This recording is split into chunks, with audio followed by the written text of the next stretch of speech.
Sofa வந்தவுடன் திமுக அணியை விட்டு சில கட்சிகள் சென்றுவிட்டதாக எதிர்க்கட்சித் தலைவர் உதயநிதி ஸ்டாலின் விமர்சித்துள்ளார். சென்னை திருவேற்காட்டில் இன்று நடைபெற்ற திமுக கட்சி நிர்வாகி இல்ல திருமண விழாவில் நாம் தமிழர் கட்சியின் ஒருங்கிணைப்பாளர் சீமானும் எதிர்க்கட்சித் தலைவர் உதயநிதி ஸ்டாலினும் கலந்து கொண்டனர். அப்போது பேசிய உதயநிதி ஸ்டாலின் சோபா வந்தவுடன் திமுகவை விட்டு சிலர் சென்றுவிட்டதாக விமர்சனம் செய்தார்.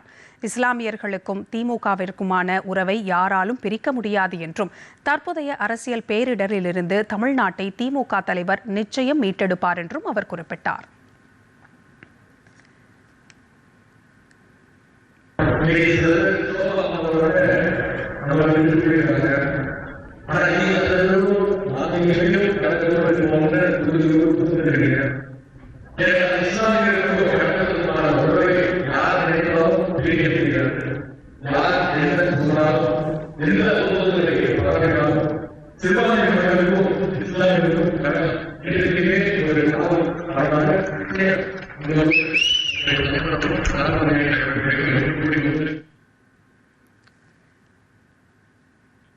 இந்நிலையில் அரசியல் பேரிடரிலிருந்து தமிழ்நாட்டை மீட்போம் என்ற எதிர்க்கட்சித் தலைவர் உதயநிதி ஸ்டாலினின் பேச்சுக்கு தமிழக வெற்றிக் கழகத்தின் தகவல் தொழில்நுட்ப அணி பதிலடி கொடுத்துள்ளது.